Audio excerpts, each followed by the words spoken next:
안녕하세요, 구독자 여러분. 쉽고 알기 쉽게 보험금 지급 사례를 알려드리는 변집사TV 임효성 팀장입니다. 오늘은 보험 약관 해석과 사망 원인 진단이 쟁점이 된 사례를 말씀드려 보려고 하는데요. 특히 부검감정서와 금융분쟁조정위원회 결정례를 바탕으로 보험금 지급 여부가 어떻게 판단되는지 함께 알아보도록 하겠습니다. 먼저 사건 개요를 간략히 살펴보자면 피보험자는 직장 업무차 지방에 방문하셨고 한 호텔에 투숙하셨습니다. 그리고 다음날 오후쯤 되어도 퇴실하지 않는 것을 이상하게 여긴 호텔 업주가 피보험자가 투숙한 객실에 들어가 보니 피보험자가 바닥에 쓰러져 사망한 것을 발견한 사고였습니다. 사망 후에 망인에 대한 부검이 실시되었고 부검 감정서상의 최종 사인은 허혈성 심장질환과 심근경색 가능성 포함이라고 문구가 기재되어 있었습니다. 유족분들은 망인에 대한 장례 절차를 마치시고 망인이 보험가입한 보험회사에 급성 심근경색 진단비를 청구하였는데요.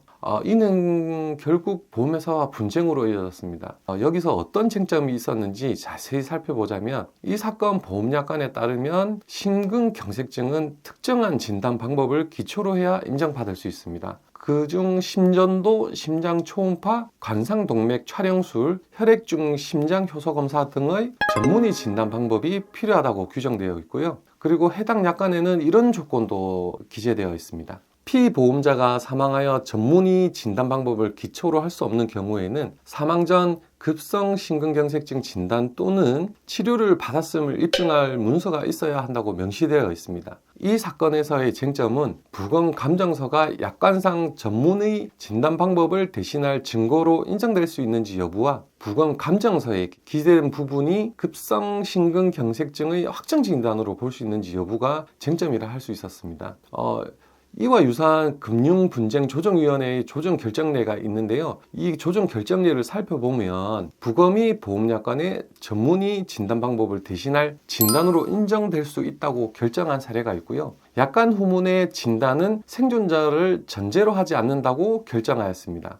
이와 유사한 법원 판결도 살펴보면요. 법원도 부검을 통해 급성 심근경색증을 확정 진단한 사례를 다수 인정한 것을 살펴볼 수 있는데요. 서울고등법원 2012나 73549 판결에 따르면 부검은 급성 심근경색증과 같은 돌연사의 정확한 진단 방법으로 인정하였고 대법원 2010다 12241 판결에 따르면 사망 원인을 명확히 밝히기 위해 부검은 기본적인 증명 과정으로 간주한다고 판결하였습니다. 부검은 사망자의 사인을 판단하는 신뢰도 높은 방법으로 사망자의 급성 심근경색증 여부를 확인하는 데 활용될 수 있다는 점을 인정한 사례인 것입니다. 또한 부검을 통해 심장 동맥 경화증과 같은 심근경색의 징후가 발견되는 경우에는 이는 약관상 진단에 준한다는 효력을 가진다고 또 주장해 볼 수도 있습니다. 저희는 이번 사건에 대해서 부검 감정서에 급성 심근경색증 가능성이 기재되어 있더라도 심장 동맥 경화증과 같은 심근경색증의 징후가 있는 경우에는 급성 심근경색증으로 확정 진단된 것으로 볼 수 있다고 판단을 하였고요. 부검 감정서는 전문의 진단 방법을 대신할 중요한 증거이므로 보험금 지급 요건을 모두